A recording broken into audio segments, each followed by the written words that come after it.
चलती हुई मेट्रो के अंदर एक लड़की को दिखाया गया जिसके चेहरे पर काफी बुरी तरह से बैंडेज लगाए गए थे। उसके नाक का बुरा हाल हो चुका था। उसी मेट्रो में एक लड़की अपने स्कूल से घर के लिए लौट रही थी। लड़की उस बैंडेज वाले लड़की की नाक को देखकर उसने अपने नाक को छूने लग जाती है, लेकिन तभी अचानक से ट्रेन रुक जाती है। दरअसल ट्रेन में कुछ खराबी आ गई थी, इसीलिए उसे रुकना पड़ा। यहीं से अब वो बैंडेज वाली लड़की ड्रेस वाली लड़की को बहुत ही अजीब नजरों से देखने लग जाती है। इतना ही नहीं, जैसे ही स्कूल वाली लड़की ट्रेन से उतरकर जाने लग गई, उसी दौरान बैंडेज वाली लड़की उसका पीछा करने लग जाती है। पहले तो स्कूल वाली लड़की को शक होता है, लेकिन पीछे मुड़कर देखने पर वो गायब हो चुकी थी। इसी चीज को अपना वहम समझकर वो अपनी कदम को घर के लिए बढ़ाई रखती है और आगे बढ़कर जैसे ही वो दूसरी ट्रेन के लिए दूसरी प्लेटफॉर्म पर पहुंची तो बैंडेज वाली लड़की उसके पास आकर कहने लगी, तुम्हारी नाक बहुत सुंदर है। उसकी बात को सुनकर स्कूल वाली लड़की उसका शुक्रिया किया और उसे इग्नोर करने लग गई। लेकिन तभी दोबारा से बैंडेज वाली लड़की गहरी आवाज में फिर से उसी बात को दोहराने लग गई,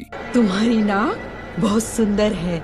और इस बार वो उसे बहुत ही अजीब तरह से हंसते हुए देख रही थी। उसे ऐसी हालत में हंसता हुआ देखकर स्कूल वाली लड़की का दिमाग ही चकराने लगा था। उसे कुछ समझ में नहीं आ रहा था कि यह लड़की ऐसी हरकत क्यों कर रही है कि तभी उसने नीचे की तरफ देखा, जहां उस बैंडेज वाली लड़की अपने हाथ में गिलास के अंदर कुछ शराब ली हुई थी। यह देखकर वो काफी ज्यादा ही डर जाती है और वहां से कुछ दूर आगे बढ़कर उससे थोड़ा दूर हो गई। जैसे ही उसने दोबारा से देखा तो बैंडेज वाली लड़की वहां गायब हो चुकी थी, मगर उसी पल उसने उसको छुपते हुए देख लिया। लेकिन अब बैंडेज वाली लड़की जैसे जैसे स्कूल वाली लड़की का नजर उससे हटता, बैंडेज वाली लड़की गिलास को लिए उसकी तरफ बढ़ने लग जाती थी। इस चीज से स्कूल वाली लड़की का हालत अब और भी ज्यादा खराब होने लगा। इसीलिए वो उसका वीडियो बनाने लग गई। लेकिन उसने देखा कि यहाँ तो उसकी तस्वीर उसके फोन में आ ही नहीं रहा था। उसी टाइम अचानक वो उसके बहुत ही करीब आ गई और उसके फेस का हालत बिगड़ने लगा था। उसी टाइम उसने अपने गिलास के अंदर से शराब को जैसे ही नीचे गिराया तो स्कूल वाली लड़की बात को पूरी तरह से समझ जाती है कि वो शराब नहीं बल्कि एसिड है और तुम्हारी नाक बहुत सुंदर है का मतलब वो उसके फेस को जलाना चाहती है। और अब वो पूरी तरह से उसका पीछा करने लग गई। भागते हुए लड़की अपने आप को बचाते हुए टॉयलेट रूम के अंदर छुप जाती है और फौरन से 911 यानी पुलिस को कॉल लगाया और बताने लगी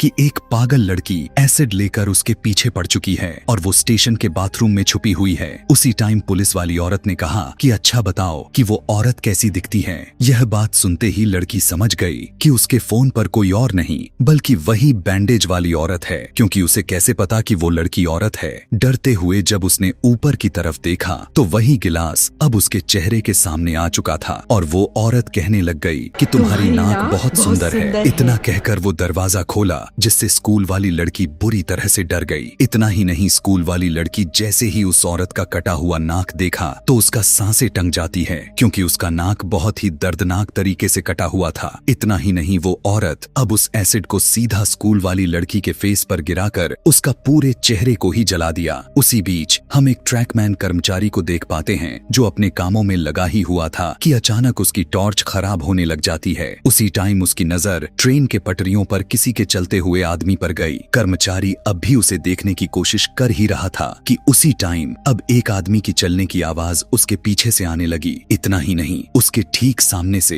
एक लाल कलर की रोशनी उसके करीब आने लग जाती है। उसी पल उसके पीछे से वही आदमी गुजरने लगा। जैसे ही उसे दोबारा से देखने के लिए कर्मचारी पीछे मुड़ा, अचानक खून से सना हुआ ट्रेन उसे उड़ा देता है, जिससे उसकी मौत हो गई। अगले सीन में हम एक लड़की को अपने हाथ में लिए हुए कैमरे के साथ देखते हैं। दरअसल यह लड़की एक यूट्यूबर थी। उसी टाइम वो लड़की एक आदमी यानी यहाँ के स्टेशन मास्टर से मिली, जिसके पास उसने कॉल किया था। अब क्योंकि लड़की जिसका नाम डाक्यूंग था वो अपने यूट्यूब चैनल पर हॉरर स्टोरी पोस्ट करना चाहती है, लेकिन उसका मानना था कि वो लोगों को रियल स्टोरी सुनाए। और डाक्यूंग ने कुछ लोगों से ऐसी बातें सुनी हुई हैं कि स्टेशन पर कुछ अजीब चीजें होने लग गई हैं। इसी बारे में जब डाक्यूंग स्टेशन मास्टर से पूछने लग गई तो स्टेशन मास्टर उसे यहाँ से जाने के लिए कहने लगा। पहले तो डाक्यूंग उस स्टेशन मास्टर को स्टोरी सुनाने के लिए कहती है, मगर स्टेशन मास्टर गुस्से में आ जाता है। उसी टाइम उसने देखा कि डाक्यूंग उसके लिए सिल्क वॉन्ग वाइन लेकर आई थी। दरअसल यह शराब कोरिया की सबसे अच्छी शराब मानी जाती है। दरअसल डाक्यूंग के दादाजी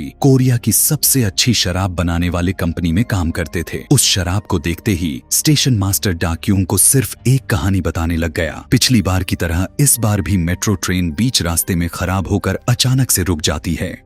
उसी ट्रेन में सो रहा लड़का नींद में ही एक औरत को अपने सर ट्रेन के विंडो से लड़ाते हुए देखता है। पहले तो लड़के को लगा कि वो कॉल पर बातें करते हुए वो ऐसी हरकत कर रही होगी, लेकिन अगली पल नींद खुलते ही उसने देखा कि ट्रेन से सभी पैसेंजर उतरने लग गए हैं, लेकिन वो लड़की अभी भी उसी कंडीशन में उसी जगह पर बिल्कुल वैसे ही कर रही है जैसे कुछ घंटे पहले कर रही थी। सभी पैसेंजर के उतर जाने के बाद अब वो औरत दोबारा से पिछली बार की तरह अपने सर को ट्रेन के विंडो से लड़ाने लग गई, लेकिन इस बार काफी जोर जोर से लड़ा रही थी। यह देखकर उसी कोच में बैठा हुआ एक बूढ़ा आदमी वहां से उठकर भाग जाता है। अब क्योंकि लड़का भी काफी डर गया था, इसीलिए वो उठकर उस कोच से निकलकर दूसरे वाले कोच में पहुंच जाता है। जैसे ही लड़का अपने मोबाइल में गेम खेल ही रहा था, उसी टाइम उसके पास किसी का मैसेज आया। खोलकर देखने पर उसी औरत का वीडियो चल रहा था जिसने अपने सिर को विंडो के डोर से लड़ा कर मार रही होती है। और अब जैसे ही पीछे मुड़कर उसने उस औरत को देखा, उसी टाइम उसके कोच वाला बूढ़ा आदमी भी अपने सर को ट्रेन से लड़ाने लग जाता है। इतना ही नहीं, अब वो लड़की भी उसके वाले कोच के विंडो पर अपना सर पटकने लग गई। यह देखकर लड़का बहुत ही बुरी तरह से डर जाता है कि तभी ट्रेन की सारी लाइट्स अचानक से बंद हो जाती हैं और पूरे ट्रेन के अंदर अंधेरा ही अंधेरा हो जाता है। और अब वही लड़की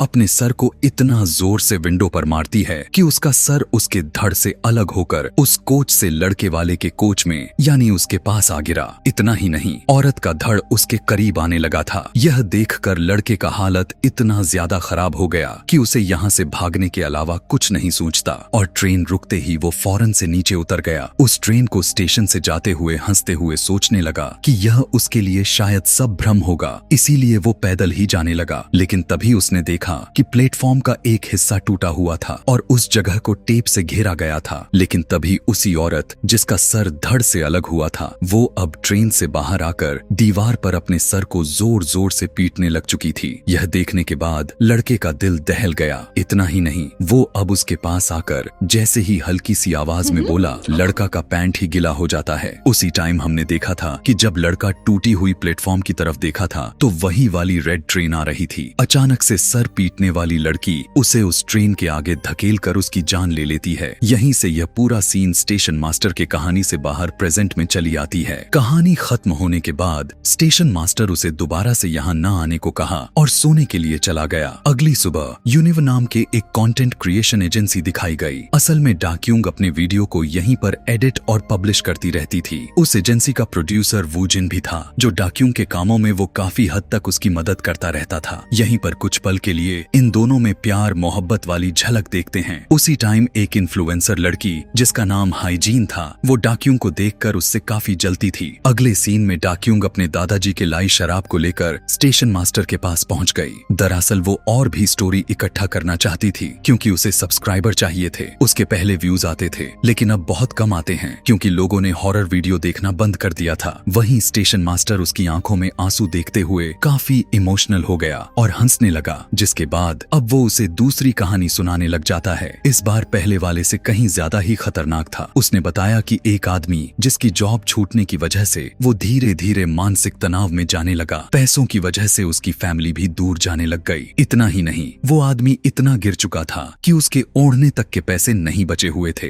अब उसके पास खाने तक के पैसे नहीं थे। तो वो एक दिन रेलवे स्टेशन पर बॉक्स के नीचे से गिरे हुए पैसे उठाता है, लेकिन उन पैसों में से एक कॉइन बिल्कुल आम कॉइन से अलग दिख रहा था। आदमी को कुछ भी समझ में नहीं आता कि यह पैसा इतना अलग क्यों है। पानी पीते हुए उसी आदमी के पास एक और आदमी आकर उससे पैसे मांगने लग गया। यहाँ उसे धमकी देते डराते हुए देखकर पता चला कि यह दूसरा आदमी पहले वाले आदमी के साथ पहले भी इस तरह का हरकत कर चुका है। दूसरा आदमी उसके पैसे को तो रख लिया, लेकिन वो उस रेड वाले कॉइन को देखकर उसे कुछ भी समझ नहीं आता और वो उसे वहीं पर फेंक कर चला जाता है। कुछ टाइम के बाद वही होमलेस आदमी प्लेटफॉर्म के दूसरी तरफ एक सूट पहने हुए आदमी को देखकर चौंक जाता है। इतना ही नहीं, उसी टाइम उसे एक रेड कलर के शॉपिंग बॉक्स नजर आ जाते हैं। पास जाकर आदमी देखता है उसके अंदर रेड कलर के केन रखे गए थे और उसी के नीचे ठीक उसी तरह से कॉइन का निशान बनाए गए थे, जिससे होमलेस आदमी को समझ आ जाता है कि इसी कॉइन से उसे निकाला जा सकता है। जैसे ही कॉइन को बॉक्स के अंदर डाला, एक केन बाहर निकल आता है। केन को उस सूट वाले आदमी की तरफ मुड़कर खोला तो पता चला कि वो केन तो बिल्कुल खाली था, उसमें किसी भी तरह का ड्रिंक नहीं था। इतना ही नहीं, उसी पल प्लेटफॉर्म के दूसरी तरफ सूट वाला आदमी भी गायब हो चुका था। यह देखकर होमलेस आदमी चौंक जाता है और उसे ढूंढते हुए उस जगह पर चला आया जहाँ पर सूट वाला आदमी था कि तभी उसी टाइम अचानक 2 रेड कॉइन और भी उसके पास आकर गिर गए। दरअसल उस सूट वाले आदमी ने अपने कपड़े निकालकर वहाँ से भाग गया था। आदमी को उसके अंदर सूट वाले आदमी के पर्स मिल जाते हैं जिसके अंदर काफी सारे पैसे थे।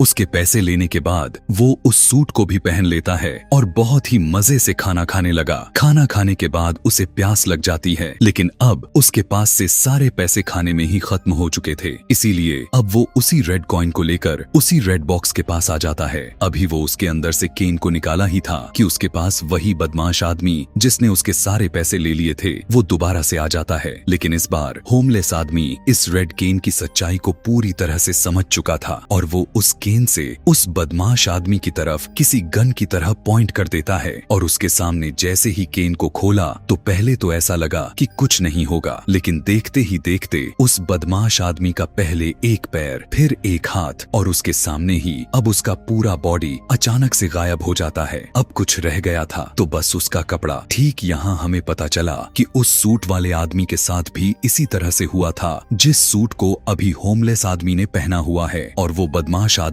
अब गायब होकर उसी रेड कलर के बॉक्स के अंदर आ चुका था। इतना ही नहीं, पलक झपकते ही वो बॉक्स भी उसके आंखों के सामने ही बदल जाता है। उस बदमाश आदमी के पैसे को लेकर इस बार होमलेस आदमी काफी खुश हुआ था। इतना ही नहीं, अब वो इस चीज का गलत फायदा भी उठाने लग जाता है। वो सभी को एक एक करके गायब करने लगा था, जिससे अब उसे खाने पीने में कुछ भी कमी नहीं हो रहे थे। लोगों को गायब कर करके उनके सारे पैसों को ले लेता और उनके कपड़े को एक जगह पर फेंक देता। उसमें काफी सारे बदलाव भी दिखने लग चुके थे, लेकिन जैसे जैसे लोग गायब होकर उस रेड बॉक्स के अंदर जाते तो बॉक्स उस होमलेस आदमी को वही रेड कॉइन दोबारा से दे देता ताकि वो ऐसा काम फिर से करे। लेकिन एक दिन जब वो नशे की हालात में उसी प्लेटफॉर्म से गुजर रहा था तो उसने देखा कि वो खुद एक दूसरे टाइमलाइन में मौजूद है और वो उसी कॉइन से रेड कैन को बॉक्स से निकाल रहा है। यह देखते ही उसे उल्टी होने लग जाती है। इधर से जब वही पास्ट वाला होमलेस ने उस केन को अनजाने में खोल देता है जो खुद वो अपने आप के सामने था, जिससे अब वही खुद गायब हो जाता है। यानी यह सीन अब एक लूप बन गया था और इस बार वो खुद उसी रेड बॉक्स के अंदर आ चुका था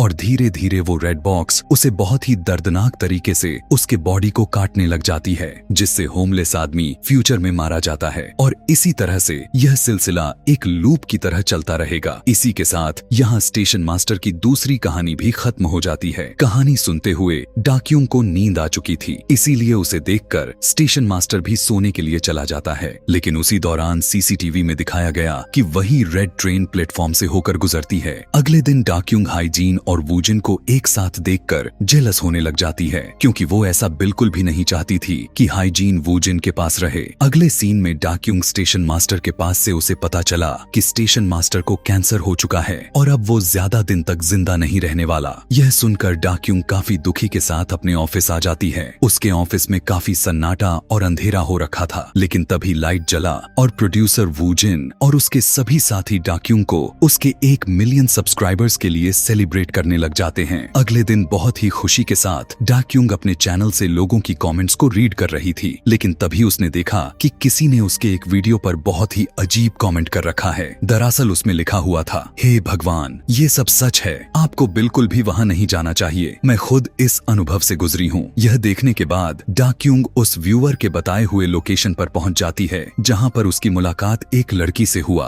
उसने देखा कि यह लड़की काफी डरी हुई है और वो काफी अजीब तरह से कांप रही थी। यहाँ वो लड़की कहती है कि तुम्हें अपने आईडी से सारे वीडियो को डिलीट करने होंगे। पर ऐसा क्यों पूछने पर लड़की ने बताया कि उस स्टेशन को किसी ऐसे चर्च के चैपल के ऊपर बनाया गया था जो चर्च बहुत साल पहले गायब हो गया था और इसीलिए तो उस स्टेशन पर बहुत सारे हादसे होते आ रहे हैं। अब क्योंकि डाक्यूंग अपने चैनल पर पूरी तरह से रियल स्टोरी बताती थी, इसीलिए वो उससे इस बारे में पूरी जानकारी इकट्ठा करने की कोशिश करती है। लेकिन लड़की ने जैसे ही अपने गॉगल्स को निकाला तो उसने देखा कि उस लड़की का एक आंख को स्टिचेस लगाकर सील दिए गए थे। लड़की उसे वहां जाने के लिए मना कर ही रही थी कि अचानक उसे डाक्यूंग के पीछे एक काला साया नजर आ जाता है, जिससे डर कर वो वहां से फौरन भाग गई। ऑफिस आकर पहले तो डाक्यूंग अपने चैनल और उस लड़की के बारे में सोच सोच कर परेशान हो चुकी थी, इसीलिए अब वो वो इस बारे में यानी इस स्टेशन के सच्चाई को पूरी तरह से जानना चाहती थी। इसीलिए वो दोबारा से स्टेशन मास्टर के पास पहुंच गई। लेकिन इस बार स्टेशन मास्टर कहता है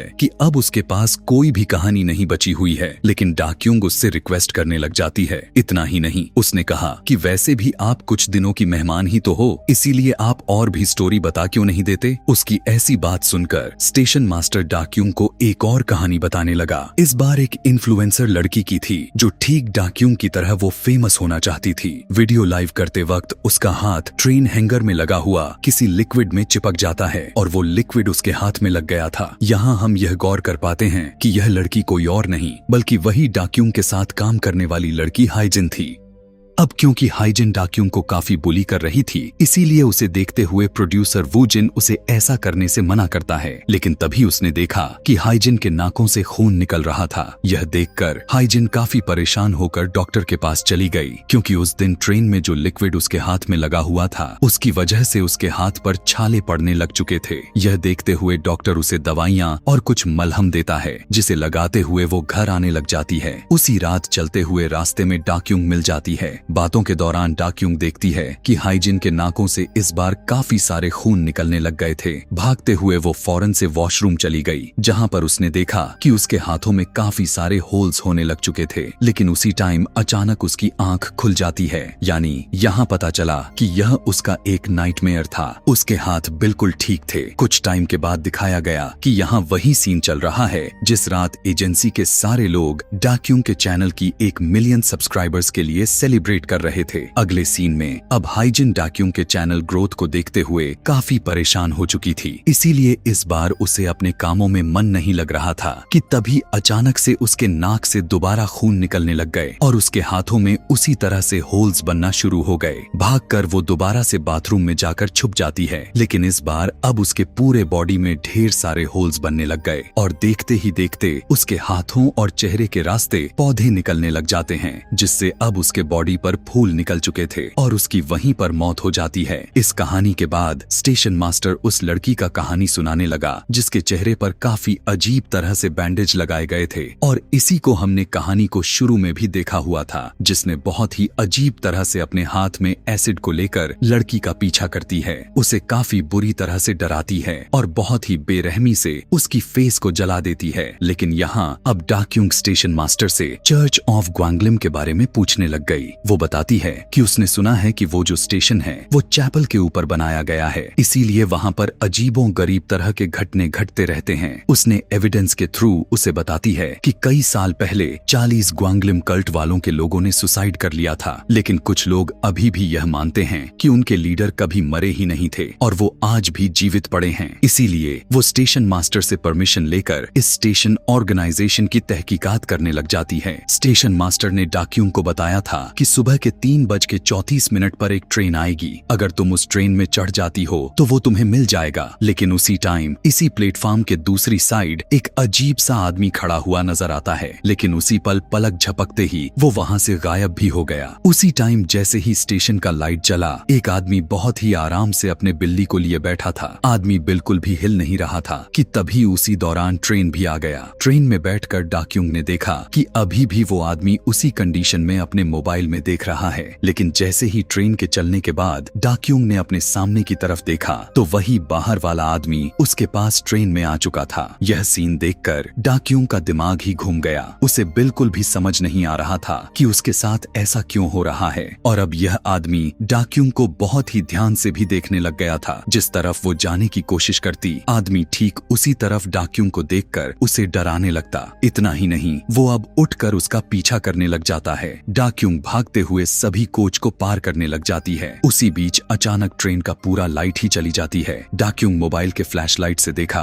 कि आदमी जो उसे काफी बुरी तरह घूरते हुए उसका पीछा कर रहा था, वो अब पीछे की तरफ होकर खड़ा था कि तभी अचानक से उसका सर उसके धड़ से अलग होकर उसके बिल्ली वाले बैग में आ जाता है और अब उल्टा दौड़ते हुए उसका पीछा करने लगा। यह देखकर डाक्यूंग बौखलाकर भागने लग जाती है। अचानक हमेशा की तरह इस बार भी ट्रेन में कुछ खराबी के कारण ट्रेन रुक गई और जल्दी से दरवाजा खोलकर डाक्यूंग ट्रेन से बाहर आ जाती है, जिससे अब वो आदमी ट्रेन से नीचे नहीं उतरता। अभी तो यह कुछ भी नहीं था। जैसे ही प्लेटफॉर्म से डाक्यूंग बाहर जाने की कोशिश की, उसने देखा कि ऊपर कोई चल रहा है। अभी वो उसे देखने ही वाली थी, तभी उसी प्लेटफॉर्म पर एक और ट्रेन रुकती है, जिस ट्रेन की हालत काफी खराब दिखाई दे रही थी। ट्रेन के अंदर जाते ही उसे एक वॉकी टॉकी मिल जाती है, जिसके अंदर से कोई और नहीं बल्कि स्टेशन मास्टर बोल रहा था। वो बताता है कि मुझे पता था कि तुम यहाँ जरूर आओगी। तुम चाहती थी कि मैं तुम्हें कहानियां सुनाऊं, और तुम ये जानना चाहती थी ना कि मैं तुम्हें ये कहानियां क्यों सुना रहा हूँ। उसके लिए तुम्हें अब मेरी कहानियां सुननी पड़ेगी, और यह उसकी आखिरी कहानी है। उसी टाइम वही आदमी आ जाता है। स्टेशन मास्टर उसे बताता है कि अभी अभी उसने पटरियों पर किसी को चलते हुए देखा। यह आदमी वही है जिसने अभी कुछ टाइम पहले अपने सर को धड़ से अलग करके डाक्यूंग का पीछा कर रहा था। स्टेशन मास्टर की बात को ना टालते हुए वो उसी सबवे में चेक करने चला जाता है। यहाँ हमें पता चला कि इसी तरह से उस आदमी को किसी के चलने की आवाज सुनाई दी थी और एक रेड कलर की ट्रेन उसे मार दिया था। यानी वही वाला यह सीन था जिसे हमने पहले भी देख रखा था। और अब सुबह के 4 बज चुके थे और अभी तक वह आदमी वापस नहीं आया था कि तभी उसी सबवे पर स्टेशन मास्टर किसी को चलते हुए देखा और अपने वॉकी टॉकी से उसे उसी की तरफ वापस आने को कहने लगा। लेकिन अब वो आदमी उसका जवाब नहीं देता। इसीलिए अब जब उसकी आवाज नहीं आती तो वो उसे खोजने के लिए सबवे के अंदर चला जाता है। उस आदमी को ढूंढते हुए मास्टर देखता है कि एक ट्रेन जिसकी हालत बहुत ही ज्यादा खराब हो चुकी थी, वो अब बिल्कुल बिना आवाज किए उसके पीछे आकर खड़ी हो गई थी। पहले तो मास्टर को थोड़ा अजीब लगता है, लेकिन वो इस बात को ज्यादा ध्यान न देते हुए उसी ट्रेन में चढ़ जाता है। उसी टाइम ट्रेन के बाहर से कोई जोर से विंडो पर हाथ मारा, जिससे मास्टर बुरी तरह से डर जाता है। इतना ही नहीं, ट्रेन के इंजन वाला दरवाजा अपने आप खटखटाने लग चुका था। मास्टर जैसे ही दरवाजा खोला तो उसने देखा कि ट्रेन के अंदर कोई नहीं था, और अगर कोई नहीं था तो ट्रेन को चला कौन रहा है, उसका यही सब सोचना था कि तभी ट्रेन स्टेशन से चल पड़ती है। यह देखकर मास्टर ट्रेन को रोकने की कोशिश करता है, लेकिन वह ऐसा करने में पूरी तरह से नाकाम रहा। इसीलिए जैसे ही दरवाजा खोलकर वो कोच के अंदर आया तो उसने देखा कि पूरे कोच के विंडो पर खून से किसी दूसरे लैंग्वेज में लिखा गया था। इवन ट्रेन का पूरा कोच अपने आप ही हिट होने लग जाता है। उसके जूते हिट की वजह से पिघलने लगे थे, जिससे अब स्टेशन मास्टर का हालत खराब होने लग जाता है कि तभी उस दौरान सीट के नीचे चैन पुलिंग दिख जाती है, जिसे खोलने की जैसे ही कोशिश की, उसी टाइम चलती हुई ट्रेन के बाहर से काफी सारे हाथ विंडो पर पीटने लग जाते हैं। लेकिन बहुत ही मकसद के बाद मास्टर उस चैन पुलिंग को खींच दिया, जिससे ट्रेन रुक जाती है। मगर इस बार ट्रेन अब पूरी तरह से नॉर्मल हो चुकी थी। उसी टाइम जब मास्टर डोर को खोलने की कोशिश कर रहा था तो अचानक जग्याल यानी वो आदमी जो मर गया था, वो वॉकी टॉकी पर आकर उसे बताता है कि मैं बाहर खड़ा आपको देख रहा हूँ। जैसे ही स्टेशन मास्टर उसे देखा तो पता चला कि वो जग्याल तो है, लेकिन यह बस उसका सर है। कोई उसके सर को लेकर खड़ा हुआ उसे दिखा रहा था। और अब अचानक वो ट्रेन चल पड़ी और फिर से उसी तरह अपने रूप में आ जाती है। अब यहाँ से स्टेशन मास्टर खुद को बचाने की कोशिश करता तो है, लेकिन अचानक चलती हुई ट्रेन के नीचे से काफी सारे हाथ निकलकर स्टेशन मास्टर को नोचने लग जाती है, जिससे अब स्टेशन मास्टर की मौत हो गई। और यहाँ अब स्टेशन मास्टर का लास्ट कहानी भी खत्म हो गई और डाक्यूंग को पता भी चल गया कि अभी तक वो जिस आदमी से मिल रही थी और जिससे वो कहानियां सुन रही थी, वो दरअसल इंसान नहीं बल्कि एक भूत था। स्टेशन मास्टर का भूत कहने लगा कि यह स्टेशन उस कल्ट का चैपल है और अब तुम मुझसे मिल सकती हो। उसका इतना कहना ही था कि ट्रेन का डोर अपने आप ही बंद हो जाता है, जिससे अब डाक्यूंग समझ चुकी थी कि अब वो कितनी बुरी मुसीबत में फंस चुकी है। उसी टाइम जैसे ही स्टेशन मास्टर उसके पास आकर उसे अलविदा कहा, ट्रेन चल पड़ती है। चलते हुए डाक्यूंग देखती है स्टेशन मास्टर अब खुद डाक्यूंग का रूप ले लिया था, यानी अब वो इसी स्टेशन पर उसका रूप लेकर दूसरों का शिकार करेगा। और अब घोस्ट ट्रेन अपने असली रूप में आ जाता है, जिसके अंदर से काफी सारे खून निकलने लग गए थे। दूसरी तरफ उसी स्टेशन पर प्रोड्यूसर वू जिन डाक्यूंग को ढूंढते हुए उसके पास आ जाता है, लेकिन उसे यह बिल्कुल भी नहीं पता कि वो डाक्यूंग नहीं बल्कि भूत है। और अब वो उसे अपना कहानियां सुनाते हुए शिकार बनाएगा। और इसी सीन के साथ यह कहानी भी यहीं पर खत्म हो जाती है। इसी तरह के और भी मूवी एक्सप्लेनेशन वीडियोस देखने के लिए कमेंट में नेक्स्ट मूवी लिखना बिल्कुल भी ना भूलें। Thanks for watching.